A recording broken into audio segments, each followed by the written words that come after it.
Hello, everyone, and welcome to Once Upon a Time in Black History. I am your host, Tamara Shiloh.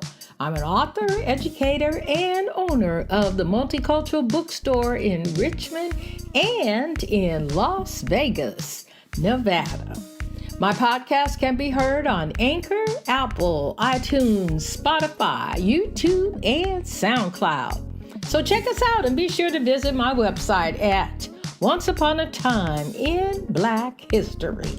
All right, so today we're going to talk about music, specifically a violinist.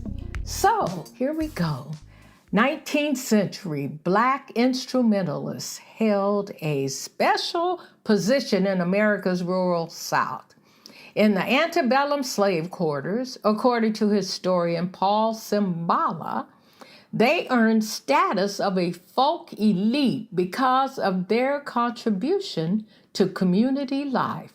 By post-Civil War times, though, opportunities for Blacks to break into music genre as professionals began to swell in the northern cities. Joseph Henry Douglas, concert violinist and grandson of abolitionist Frederick Douglass, would be among the first.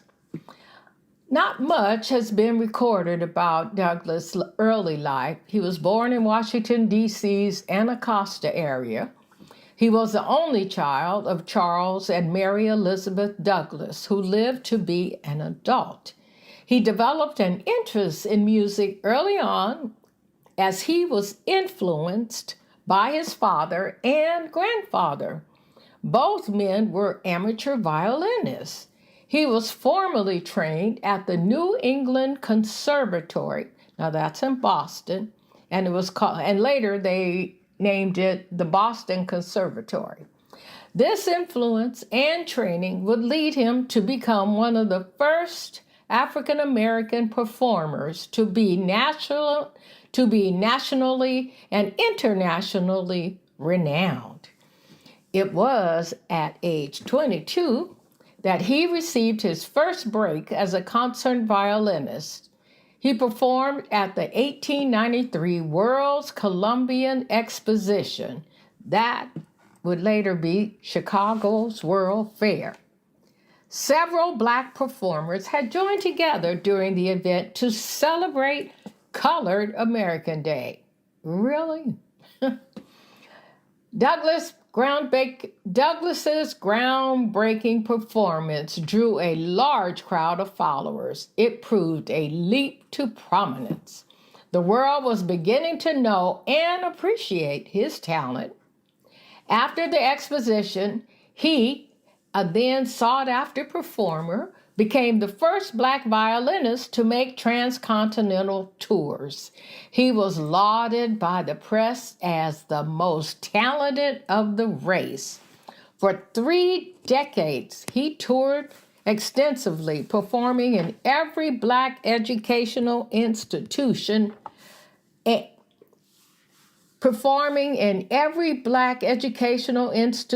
and a significant number of churches. He also played in performance halls across the country to white audiences. Now, imagine that.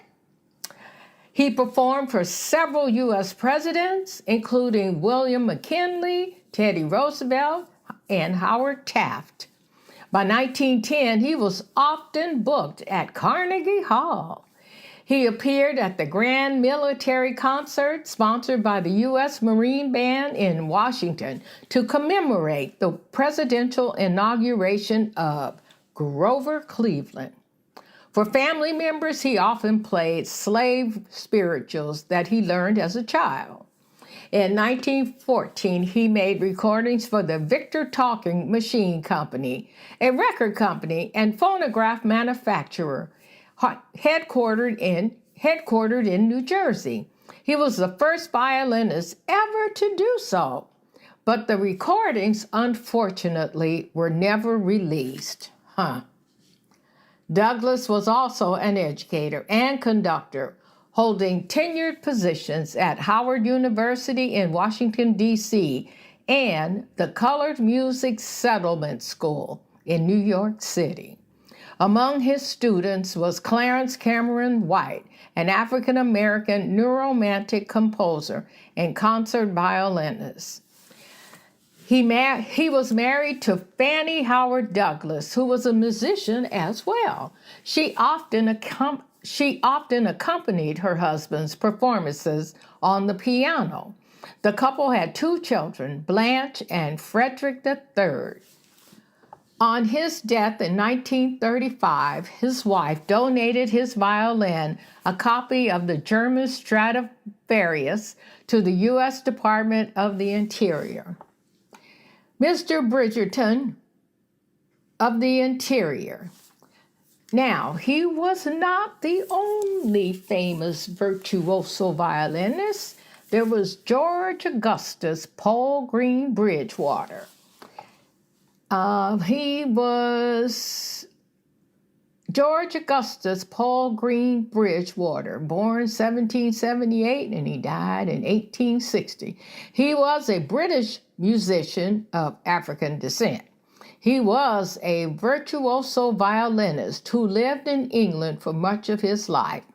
His playing impressed, how about this, Beethoven, who made him the original deductee of his Kreutzer Sonata after they presented its world premiere performance.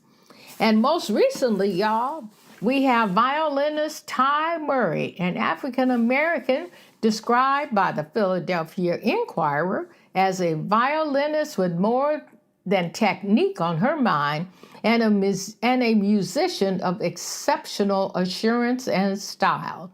She is the winner of the 2004 Avery Fisher Career Grant. She has appeared in recital with major ensembles around the world. You might want to Google Ty Murray and see more about her. All right, then. Thank you for listening to Once Upon a Time in Black History. Remember, if you're interested in purchasing books about Black history, you can find a great selection at my bookstore, themulticulturalbookstore.com. Thanks again. My name is Tamara Shiloh, and see you next time.